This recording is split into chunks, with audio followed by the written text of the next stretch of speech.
جو ہوئی تشکیل جو ہوئی اس میں پرانے حکماء تو یہ کہتے آئے ہیں کہ کچھ عناصر ہیں، عناصر سے مل کے بنتا تھا، آب، آتش، خاک، باد پہلے پرانے، تو اس سے بن جاتا ہے.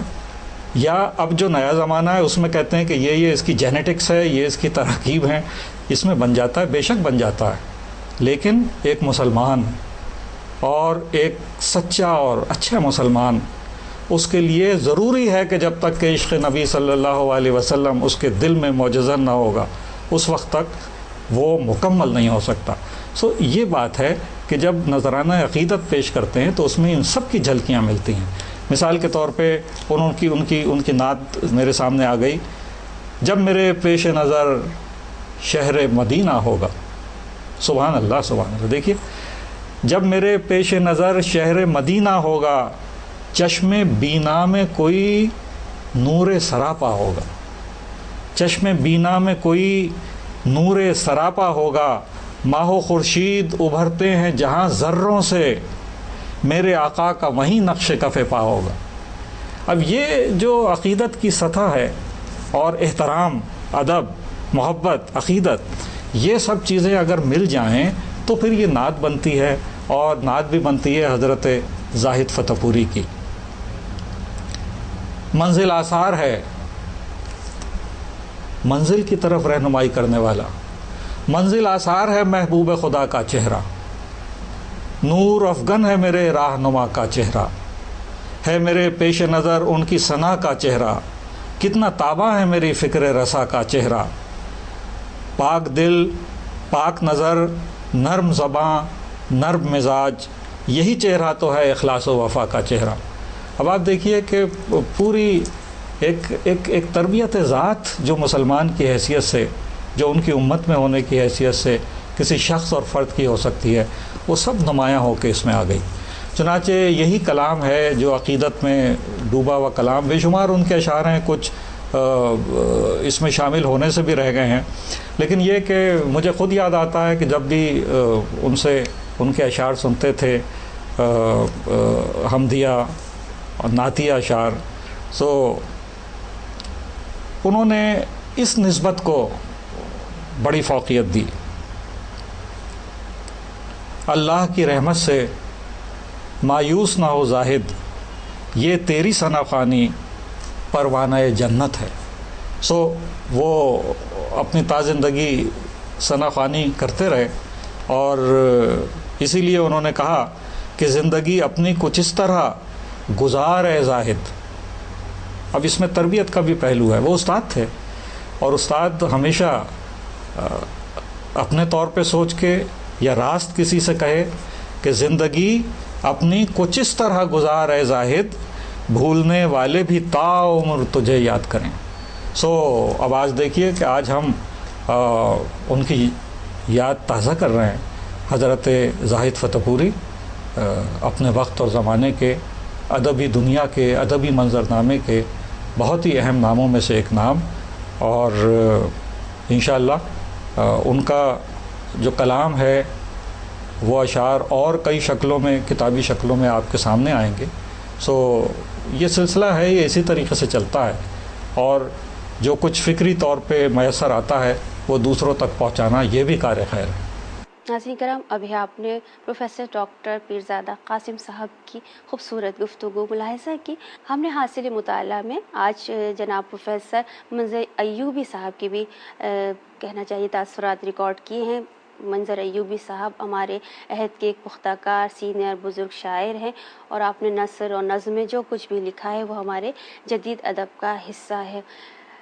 شاعری کے ساتھ ساتھ آپ کے مقالے، ریڈیائی، فیچر اور ڈرامے بھی قابل ذکر ہیں. تو ہم سنتے ہیں کہ جناب زاہد فتح پوری کے حوالے سے آپ نے اپنے کن تاثرات کا اظہار کیا ہے. ناظرین کرام، زاہد فتح پوری جس خانوادے سے تعلق رکھتے ہیں وہ بہت ہی ہندوستان کا مشہور اور معروف و مسترد گھرانہ، علمی اور ادبی فضا. فتح پور ہسوا مشہور جگہ ہے یو پی کی. بڑی بڑی شخصیتیں اور ہستیاں انہیں وہاں جنم لیا، اور انہیں اپنے ادبی اور علمی کارناموں کی بنیاد پر بڑا نام پیدا کیا ہے.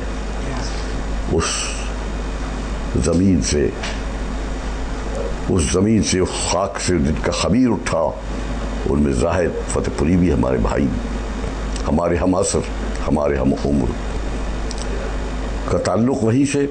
ابتدائی تعلیم جیسا کہ اپنے جو شہر کے جو مدرسے ان میں حاصل کر کے آدمی حاصل کرتا ہے. کہنے کا مقصد یہ ہے کہ ان کی پیدائش سے 1950 تک، یعنی پاکستان بننے کے 3 سال کے بعد تک کہ یہ جو پیریڈ ہے جو ہندوستان میں گزارا انہوں نے، جب سن شعور کو پہنچے تو ماحول تو ان کی ابتدائی ذہن کی تربیت تو ہو چکی تھی، شاعرانہ ذہن بن چکا تھا. گھر کے اندر کی بھی فضا شاعرانہ اور گھر کے باہر کی بھی فضا شاعرانہ. اب جب اندر اور باہر کے دونوں ایک ہی تناظر ہو تو پھر کیسے ہی ممکن ہے کہ وہ شاعری جنم نہ لے اور آدمی شاعر نہ بنتا ہے. کہتے شاعر پیدا ہوتا ہے لیکن اسے ماحول بھی شاعر بنا دیتا ہے. آپ کے اس ماحول نے ان کو شاعر بنایا. جب تک وہاں رہے مشاعروں میں شرکت کرتے رہے اور غزل سے ابتدا ہوئی ان کی شاعری کی. پاکستان آنے کے بعد میں یہ کراچی کے ایک ایسے علاقے میں آباد ہوئے کہ جہاں اتفاق کی بات یہ کہ انڈیا کے گوشے گوشے سے ہجرت کر کے آنے والے شاعروں، ادیبوں، فنکاروں کے جو گڑھ کہلاتے تھے، وہاں آپ بھی آباد ہو گئے. بہرحال یہاں پر آنے کے بعد میں اپنی زندگی کو اثر نو مرتب کیا، علم و ادب کی شمعوں سے روشنی حاصل کی، تعلیم و تربیت حاصل کی، اور پھر شاعری کے حوالے سے جو گفتگو میں اصل میں کہنا کیا چاہتا ہوں، میں اصل میں تمیز باندھ رہا ہوں.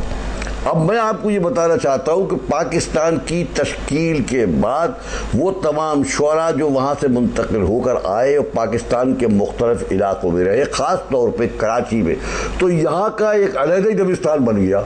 یعنی ایسا دبستان شاعری بنا کہ ہندوستان کے تمام شاعری کے دبستانوں وابستہ شعراء یہاں پر جمع ہوئے، مختلف مکاتب فکر کے. تو کتنا بڑا یعنی اعزاز حاصل ہے اس کراچی کو. یہاں انہوں نے باقی شاعری، ان کی جو ہے شاعری اس نے جنم لیا. وہ ہمارے ان شاعروں میں ان کو دور سے پہچانا جاتا ہے کہ جنہوں نے اپنی شاعری کے ذریعے سے اپنے ادیبانہ اور شاعرانہ فرض کو بطریق احتن پورا کیا ہے. یہ بہت بڑی بات ہے. ایک چیز جس کا میں یہاں پر ذکر ضرور کروں گا، یہاں مجھے اتفاق سے یاد آ گئی، کیونکہ ہم بھی ترنم تو شعر پڑھا کرتے تھے، اب بھی پڑھ دیتے کبھی کبھی، پبلک جب زور دیتی ہے. زاہد بھائی کا ترنم بہت اچھا تھا، بڑا پرسوز ترنم تھا، بڑے دھیمے لہجے میں، ٹھہرے ہوئے لہجے میں اور سروں میں جب وہ شعر سناتے تھے کشش تھی، سامعین کو دامن خیال وہ کھینچ لیتے تھے. یہ بہت بڑی بات ہے. ذرا نعت کا یہ دیکھیے اور اس پہلو غور کیجیے گا، ان کے اسلوب کو آپ پیش نظر رکھیے گا. فرماتے نہیں ممکن کہ بیاں ہو سکے سیرت تیری، اللہ اکبر، کیا مصرع ہے. دوسرا یہ میں کہاں اور کہاں شان نبوت تیری. یہ ہے انکساری اور عاجزی کا نمونہ، بہترین نمونہ. شاعر کو یہاں پر منکسر مزاج ہونا چاہیے. بندگی حق کی ہے دراصل، اطاعت تیری، اس کی الفت ہے حقیقت میں محبت تیری. مجھے جو شعر پسند ہے وہ دیکھیے کیا اچھا شعر کہا ہے انہوں نے. شعر تو پوری نعت ہی ایک ہی رنگ میں ہے. موڈ کی ہم آہنگی، یہ بہت بڑا کمال ہے. موڈ کی ہم آہنگی نعت کے اندر برقرار رہنا، یہ بھی اسی کا ہے. یہ بھی وہی نعت کو کہہ سکتا ہے کہ جس کو فن پر دسترت حاصل ہوتی ہے. تیرے ہی در سے ملی ہے مجھے توفیق ثنا، تیرے ہی در سے ملی ہے مجھے توفیق ثنا، مجھ سے کم علم پہ یہ چشم عنایت تیری. اللہ اکبر. دیکھا یہاں بھی انکساری کا پہلو لے آئے، یعنی مجھ سے کم علم پہ یہ چشم عنایت تیری. سرکار بہت خوش ہوتے ہیں، سرکار کو یہ لہجہ بڑا پسند ہے. ان کے سامنے سے سرساتا آدمی پیکر بن جاتا ہے، تسلیم اور رضا کا پیکر بن جاتا ہے. اور یہی وہ انداز ہے سرکار. ہو جو کیا شعر، وہ جیسے کہ ہو طرف دل میں تو سرکار بلا لیتے ہیں اور مجھ سے آسی کو بھی سینے سے لگا لیتے ہیں. تو تو یہ عاجزی اور انکساری جو سرکار کو پسند ہے، یہ بہت کم نعتوں میں ملے گی. یہ چیز میں آپ سے عرض کروں، تیرے اخلاق و دیانت سے تو واقف ہے سبھی، ساری دنیا میں مثالی ہے محبت تیری. ایک شعر میں آپ کو اور تجھے سنانا چاہتا تھا کہ اے ہاں ایک ایک حرف سے آئے تیرے خوشبو کی لپٹ. اللہ اکبر. لپٹ کا لفظ بھی دیکھ لیجئے، بہت مشکل ہے لفظ کا استعمال. ایک ایک حرف سے آئے تیری خوشبو کی لپٹ، زاہد خستہ جگر جب کرے مدحت تیری. ٹھیک ہے، اس قدر اچھی اجاد و خیالی دیکھیے اور اس لفظ کا استعمال دیکھیے کہ لپٹ کی جگہ کسی اور کوئی لفظ استعمال کر کے دیکھ لیجیے، وہ لطف نہیں دے گا. اسی طریقے سے ایک اور نعت ہے آپ کی، دیدے شوق کو حاصل ہو سرور ابدی، اے میرے جذبہ دل مجھ کو مدینے لے چل. دوسرا ایک اور ہے، ماہ و خورشید ابھرتے ہیں جہاں ذروں سے، میرے آقا کا وہی نقش کف پا ہوگا. حشر میں آئیں گے وہ پے کرے انوار اغل، کثرت جلوہ سے ایک نور کا دریا ہوگا. چھوٹی زمین میں شعر کہنا جو ہے وہ بہت مشکل ہوتا ہے بڑی زمینوں کے مقابلے میں، بڑی بحروں میں، کیونکہ اس میں الفاظ کی کم ہوتے ہیں. یہ آپ دیکھیے کہ اور بھی میں ان کے کلام پر ڈاکٹر جمیل جالبی نے، ڈاکٹر فرمان فتح پوری نے، پیرزادہ قاسم نے، ان تمام ہمارے رفقا نے، افتخار عارف نے ان کے کلام پر لکھا ہے. سبھی نے تقریباً اس بات پر اتفاق کیا ہے اور میری اس رائے سے بھی کی تائید کی ہے، جو میں پہلے بھی کہتا رہا ہوں کہ چھوٹی زمینوں میں، خواہ ان کی غزلیں ہوں، خواہ ان کی نعتیں ہوں، خواہ ان کے قصیدے ہوں، خواہ سلام ہو، خواہ مرثیہ ہو، چھوٹی زمین میں جتنے اچھے طریقے سے اظہار انہوں نے کیا ہے اپنے جذبات کا، اپنے احساسات کا، اپنے خیالات کا، اپنی فکری کاوشوں کا، وہ اپنی جگہ مسلم ہے. دوسروں کے مقابلے میں انہیں اس لیے فوقیت حاصل ہے کہ اس میں الفاظ کی در و بست جو خاص اہمیت رکھتی ہے وہ پائی جاتی ہے. تشبیہات اور استعارات کا استعمال جو ہے بربلا اور بر وقت کیا گیا ہے، اس میں کثرت سے کام نہیں دیا گیا ہے. بعض دفعہ ایسا ہوتا ہے کہ شاعر جو ہے وہ اپنی قابلیت جھاڑنے کے لیے اور فن پر اپنی دسترس کا اظہار کرنے کے لیے بعض اوقات شاعر کلام میں آرائش پیدا کر دیتا ہے. کیا کہہ رہا تھا وہ؟ بہت زیادہ تشبیہات، استعارات اور صنعتیں، تو اس سے کیا ہوتا ہے کہ اس کا خیال کا جو حسن ہے وہ مان پڑ جاتا ہے. یہ بالکل ایسی مثال میں آپ کو دوں، ایک حسین خوبصورت چہرہ ہے، آپ اس کا اتنا اس کو بیک اپ کر دیں کہ اس کا اصلی حسن چھپ جائے تو بالکل بیکار ہے. تو یہ چیز ہوتی ہے. انہوں نے اس پہ بڑا خیال رکھا، چھوٹی زمینوں میں خاص طور پہ اس بات کو، اس صفت جو ہے وہ ابھری ہے. شب جو گزری تو روشنی آئی، بٹ گئے غم تو پھر خوشی آئی. رنگ عالم بدل گیا یکسر، کس کی خوشبو ابھی ابھی آئی. اب یہ احساس ہے لیکن لہجہ بڑا نوشدار، بڑا دھیما دھیما، دل میں اترنے والا. اس کے جلوے بکھر گئے ہر سو، جس سے ہر شے میں دلکشی آئی. اس نے بخشا ہمیں شعور حیات، ہم کو تہذیب بندگی آئی. رحمت کبریا کے آنے سے گلشن دی پہ تازگی آئی. حضرات، یہ میں نے جو کلام ان کا پیش کیا نعتوں کا، اس سے آپ اندازہ لگا سکتے ہیں ان کی نعت نگاری کی دنیا میں ان کا کیا مقام ہے. اور میں نے جیسا کہ پہلے کہا ہے اور لوگوں سے میں کہتا بھی رہتا ہوں کہ بھائی، ہمارے جو ناقدین ہیں وہ یہ دیکھتے ہیں کہ کس شاعر کی سماجی حیثیت کیا ہے، تب وہ اظہار خیال کرتے ہیں. یہ بڑا المیہ ہے ہمارے عہد کا.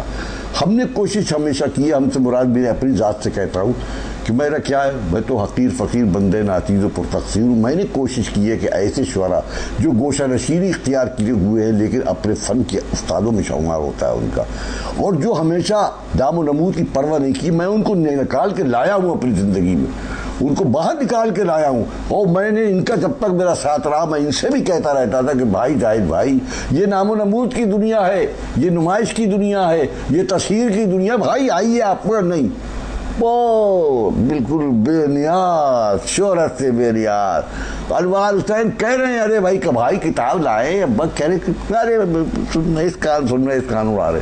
ارے بھائی تو کوئی پرواہ نہیں. لیکن ایک بات میں آپ سے عرض کر رہا ہوں، ان کا ایمان دوست تھا. کتاب آ گئی، نعتی جب بھی زندہ رہتے ہیں، ایسی کوئی بات نہیں، کلام انسان کو کبھی مرنے نہیں دیتا۔ اب میں دیکھیے ایک ان کا آخری ان کا شعر سناتا ہوں کہ زندگی اپنی کچھ اس طرح گزارے زاہد، کیا اچھا شعر کا، بہت اچھا، دل کی آواز ہے، ہمیں سب دونوں شریک، ہائے ہائے ہائے، زندگی اپنی کچھ اس طرح گزارے ظاہر، بھولنے والے بھی تاعمر تجھے یاد کرے، ہائے ہائے کیسا سچا شعر کہا ہے۔ اللہ غریق رحمت کرے، ہمارے بڑے اچھے ساتھیوں میں تھا، ہمارا بڑا اچھا ساتھی ہم سے بچھڑ گیا، اب کیا ہے، ہم بھی قبر میں پیر لٹکائے ہوئے بیٹھے ہیں، آج تو گیا کل ہماری باری ہے، لیکن ہمیں اللہ تعالیٰ کے ہم دعا کرتے ہیں کہ ہمیں توفیق فرمائے کہ ہر شخص جو ہے وہ اپنی اللہ تعالیٰ کی کبرائی کا اعتراف کرے اپنی زندگی میں، اور یہ جو ہے کبر اور یہ تکبر سے گریز کرے۔ ناظرین کرام، ابھی آپ نے پروفیسر منظر ایوبی صاحب کی رائے ملاحظہ کی۔ اب ہم چلتے ہیں جناب زاہد فتح پوری کی ایک اور نعت کی طرف، ہے لقب مصطفیٰ محمد کا، جو کہ ہمیں اپنی خوبصورت آواز میں سنا رہے ہیں جناب ابرار حسین صاحب۔ تو آئیے ان سے نعت سننے کی سعادت حاصل کرتے ہیں۔ ہے لقب مصطفیٰ محمد کا، ہے لقب مصطفیٰ محمد کا، سوچئے مرتبہ محمد کا، سوچئے مرتبہ محمد کا، کیوں نہ ہو تذکرہ محمد کا، کیوں نہ ہو تذکرہ محمد کا،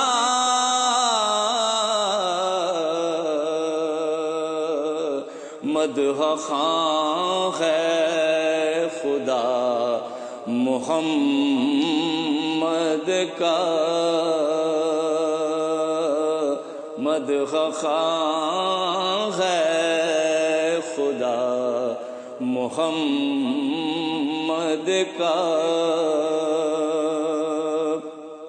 شور صلی علی کا ہے ہر سو،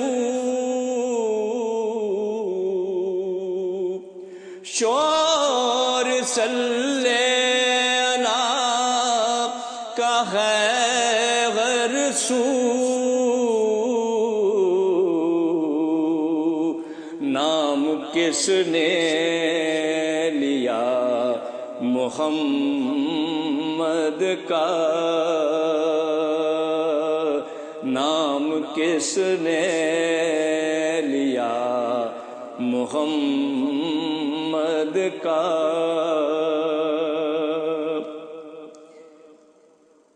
اس کی بخشش کا ہو گیا سامان،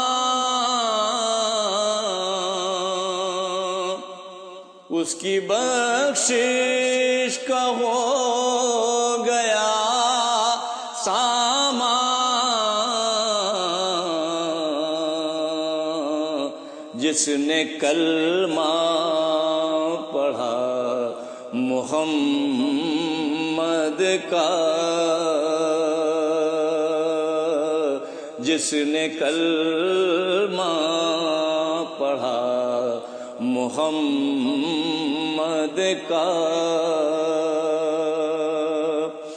روز محشر کا خوف کیا اس کو، روز محشر کا خوف کیا اس کو،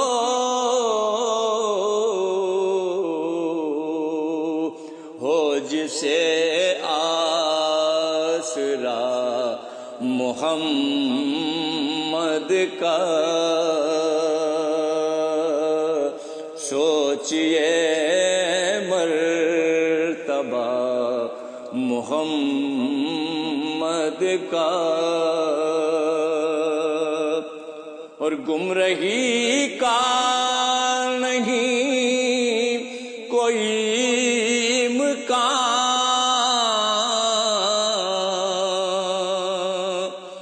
گمراہی کا نہیں کوئی امکان،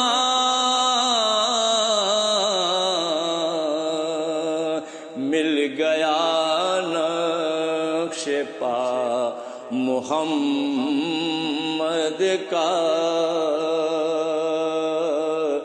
مل گیا نقش پا محمد کا، پر اثر ہو گئی دعا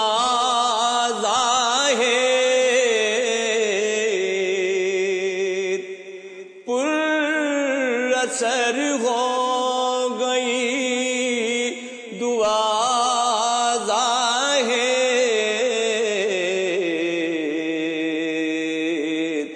جب دیا واسطہ محمد کا، جب دیا واسطہ محمد کا، ہے لقب مصطفیٰ محمد کا، سوچئے مرتبہ محمد کا۔ ناظرین کرام، ابھی آپ نے جناب زاہد فتح پوری کا خوبصورت کلام جناب ابرار حسین کی خوبصورت آواز میں ملاحظہ کیا، جس نے ان کے اسناد کو مزید خوبصورت اور حسین بنا دیا۔ جیسا کہ کہا جاتا ہے کہ زاہد فتح پوری کی شخصیت ایک میں جو ہے وہ درویش صفت، وہ انسان تھے، قناعت پسندی، دردمندی اور ہمدردی ان کے مزاج کا حصہ تھی، اور یہی دردمندی اور خلوص ان کی نعتیہ شاعری میں بھی نظر آتا ہے۔ نقش اولی بلا شبہ ان کی فنکارانہ صلاحیتوں کا غماز ہے، اور کہنا چاہیے کہ روایتی اسلوب کے ساتھ اس میں جدید رجحانات بھی نظر آتے ہیں، اور پھر اس کی جو زبان ہے وہ سادہ و سلیس ہے، اور ایسا لگتا ہے کہ جیسے کوثر و تسنیب میں دھلی ہوئی ہے۔ نقش اولی جہاں ایک طرف ان کے جذبہ عشق رسول اور جذبہ عقیدت اور ان کی محبت کا غماز ہے، وہیں اردو شاعری کی نعتیہ شاعری کی روایت میں ایک اضافے کی حیثیت بھی رکھتی ہے۔ اسی کے ساتھ اپنی میزبان نصرت عباسی کو اگلی جمعرات تک کے لیے اجازت دیجیے۔ خدا حافظ اور شب بخیر۔